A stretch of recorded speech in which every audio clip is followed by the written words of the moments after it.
खुलुमबाय जों दिनै मोनसे गोनांथार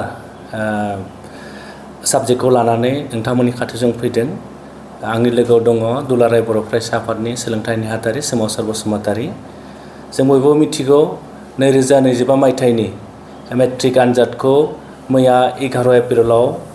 आसाम स्टेट स्कुल एडुकेशन बर्डआ फोसावबाय आरो जों फोसावनायाव नुदों अल आसामाव 2025 मायथाइनि मेट्रिक आनजादाव गासै 4,22,737 फरायसाया मेट्रिक आनजाद होदोंमोन आरो बिनि गेजेराव 2,70,471 फरायसाया उथ्रिसारनो हादों आरो पार्सेन्टेज हिसाबै अल आसामाव 63.98 आरो जायफोर फरायसाफोरा मोजाङै उथ्रिसारनो हाबाय बिथांमोनखौ जों दुलाराय बर' फरायसा आफादनिफ्राय साबायखर बावहरबाय आरो जायफोर फरायसालिफोरा 2025 मायथाइनि मेट्रिक आनजादाव मोजां रिजाल्ट खालामनो हाबाय बै फरायसालिनि फोरोंगिरि आरो दिथागिरि आरो स्कुल मेनेजिं कमिटिनि जायफोर कमिटियाव जायफोर दिथागिरिफोर दं बिथांमोनखौ साबायखर बावबाय आरो जों नुदों देग्लाय आसाम स्टेट स्कुल एडुकेशन बर्डआ टप 3आव 3 फरायसाखौ बिथांमोना सायख'दों आरो बिनि गेजेराव जोंनि मिथिनाय बायदिब्ला Amishi Saikia Pragya academy senior secondary school Jorhat बिथाङा टप पजिशनखौ मोननो हादों। बेनिफ्राय सानै फरायसा नैथि आरो थामथियाव बिथांमोना जाहैबाय साफारसुवा बरदलै आरो अनिर्बान बरगहाय बिथांमोना आसाम जातीय बिद्यालय कामरुपनिफ्राय बिथां 3 मेलेमगोनां फरायसाफोरखौ टप 3 मासियाव आवग्रिनो हानायनि थाखाय जों दुलाराय बर' फरायसाफोरनिफ्राय जों साबायखर बावहरदों। जोबोद दुखुनांथाव बाथ्रा जों फोरमायनांगोन आरो दुलाराय बर' फरायसा आफादा जोङो बर' बिजोंनि सोलोंथाइखौ जों जौगाहोनो थाखायनो जों 2002 मायथाइनिफ्राय जों खामानि मावबाय थादों। नाथाय गुबुन बोसोरनि रुजुनायाव थांनाय बोसोरनि रुजुनायाव देग्लाय जों नुदों बर' बिजोंनि जि रिजाल्ट जोंनि रिजाल्टआ जोंनि बिटिआरनि 5 जिल्लायाव बिखेखै जों क'क्राझार चिरां बाक्सा तामुलपुर उदालगुरि जोङो आसामनि गाहाय थाखोआव जों नुदों। थांनाय बोसोराव चिरां जिल्लाया अल आसामावनो मेट्रिकआव टप 1 पजिशनाव दंमोन नाथाय देग्लाय बे फैनानै 12 पजिशनाव जों नुदों। दा एसटि हिसाबै जों मेट्रिक रिजाल्टखौ जों नुदों आसामाव गासै एसटि केन्डिडेट हिसाबै 56,579 फरायसाफ्रा एसटि प्लेननिफ्राय बिथांमोना एग्जामाव जिरायदोंमोन आरो बिनि गेजेराव 40,351 फरायसाफ्रा उथ्रिसारनो हादों आरो पार्सेन्टेज हिसाबै 71.32 आरो जों बर' बिजोंनिखौ जों नायबाय बर' बिजोङाव देग्लाय 16,083 फरायसाया 2025 मायथाइनि मेट्रिकआव बिथांमोना एग्जामखौ लिरदोंमोन आरो बिनि गेजेराव 11,620 फरायसाफ्रा उथ्रिसारनो हादों आरो पार्सेन्टेज हिसाबै 72.25 नाथाय जों थांनाय बोसोरनिखौ जों रुजुनानै नायोब्ला थांनाय बोसोराव 16,148 फरायसाया मेट्रिकखौ लिरदोंमोन 2024 मायथाइयाव आरो 13,294 फरायसाया उथ्रिसारनो हादोंमोन आरो पार्सेन्टेजआ 82.33 दा थांनाय बोसोरनि पार्सेन्टेजखौ देग्लायजों रुजुयोब्ला 10% जों लेस जानाय नुदों आरो जों फार्स्ट डिभिजन हिसाबै देग्लाय बर' फरायसाफ्रा मोननो हादों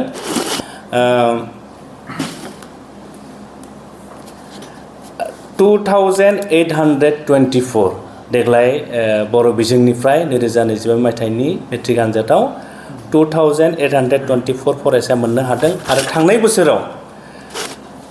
2024 मायथाइनि मेट्रिक आनजादाव फार्स्ट डिभिजनखौ मोननो हादोंमोन 3,831 फरायसाया जों जुदि थांनाय बोसोरजों रुजुनानै नायोब्ला देग्लाय 1,007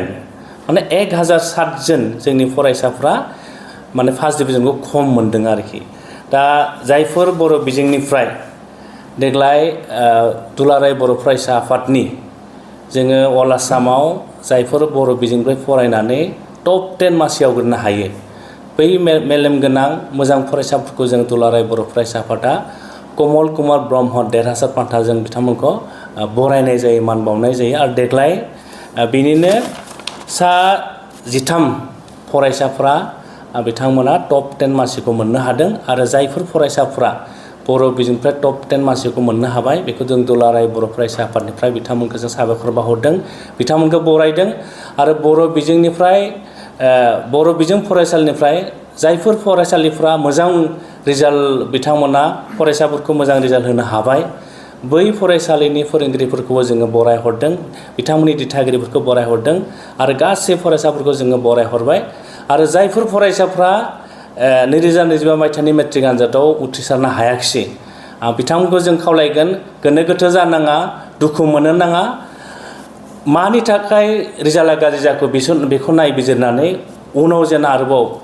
मोजाङै फरायलांनो हायो उथ्रिसारनो हायो बेखौ जों दुलाराय बर' फरायसा आफादनिफ्राय फरायसाफोरखौ जों खावलायहरबाय क'क्राझार चिरां बाक्सा तामुलपुर उदालगुरियाव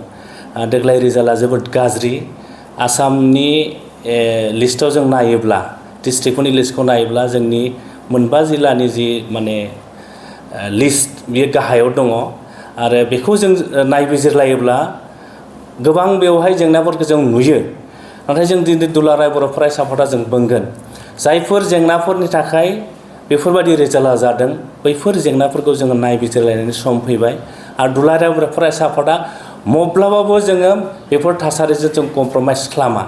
बे थासारिखौ सौसिलांनो थाखाय दुलाराय बर' फरायसा आफादा जों मावथांखि लादों आरो जोंहा मोनसे मावथांखि दंखायो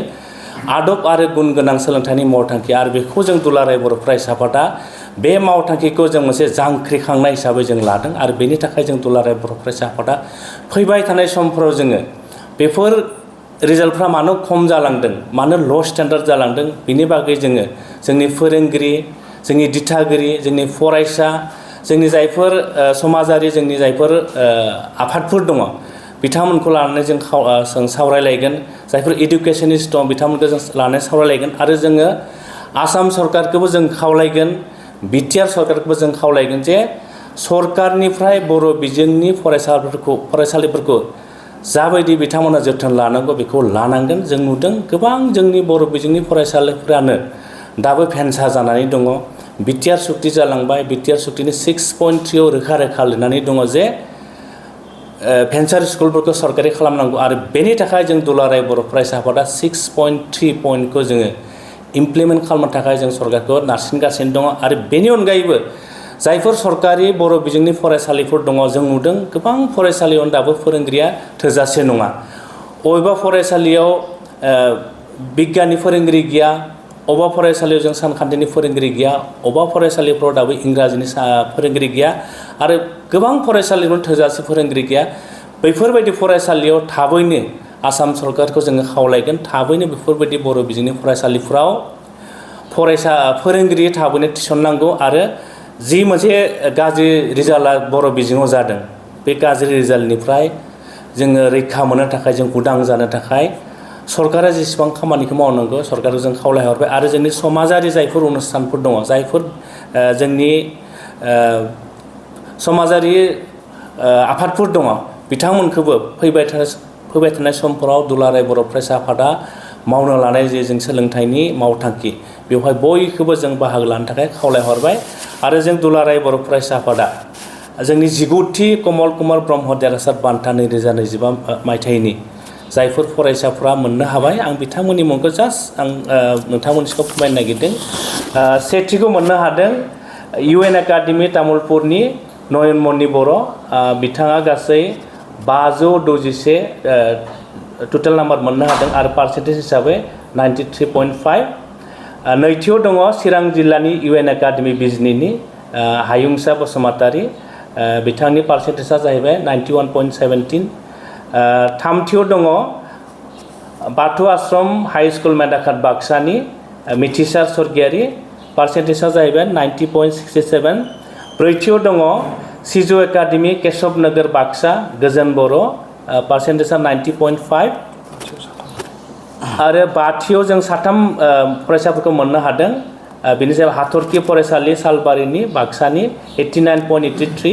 रिमजिम बसुमतारी क'क्राझार UN एकाडेमिनि भानुप्रिया ब्रह्म आरो तामुलपुर सानजाबालि सोलोंसालिनि गरेस्वरनि बिथां निजोम गोरा बर' जोङो बाथि मासियाव साथाम मोननो हादों आरो दथि मासियाव दङ बाक्सा जिल्लानिनो हाथरखि फरायसालि सालबारिनि अलंबार बर' आरो स्निथि मासियाव बाक्सा जिल्लानि हाथरखि फरायसालिनिनो भिजन कुमार बर' आरो 9थि मासियाव बाक्सा जिल्लानि बाथौ आश्रम हाइ स्कुल मेदाघाटनि ब्रजेन बर' 88.67 आरो 9थि मासियाव सानै फरायसा चिरां जिल्लानि आमटेका जिकेबि एकाडेमिनि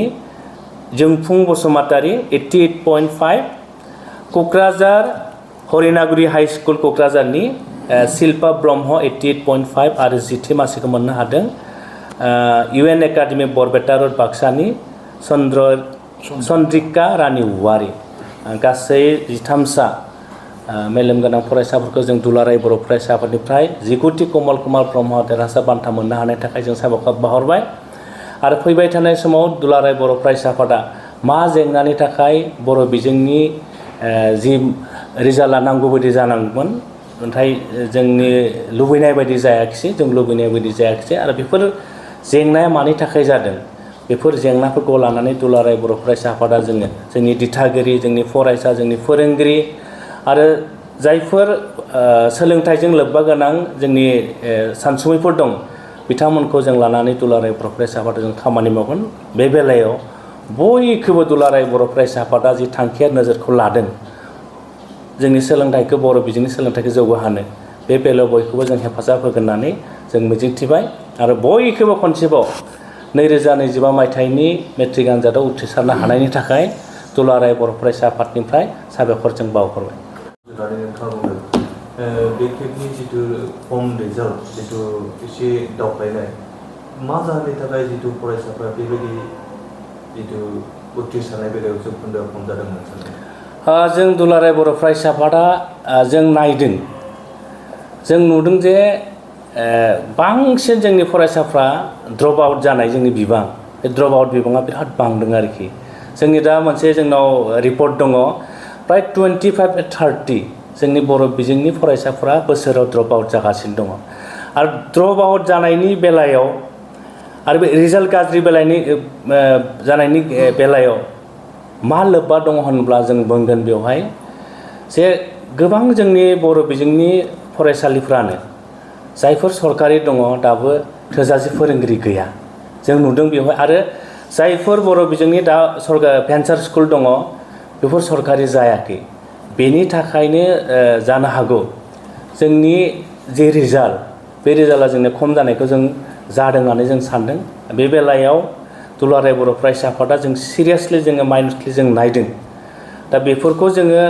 मोजां थासारियाव लाबोनो थाखाय जोङो खावलायहरदों आसाम सरकारखौ थाबैनो 6.3 बिटिआर सुक्तिनि जे 6.3 बेखौ नोंथांमोना इमप्लिमेन्ट खालामनांगौ बाहायनांगौ आरो जायफोर सरकारि स्कुलफोराव थोजासे फोरोंगिरि गैया बेफोर फोरोंगिरिफोरखौ थाबैनो थिसननांगौ आरो बिमा बिफाफोरखौबो जोङो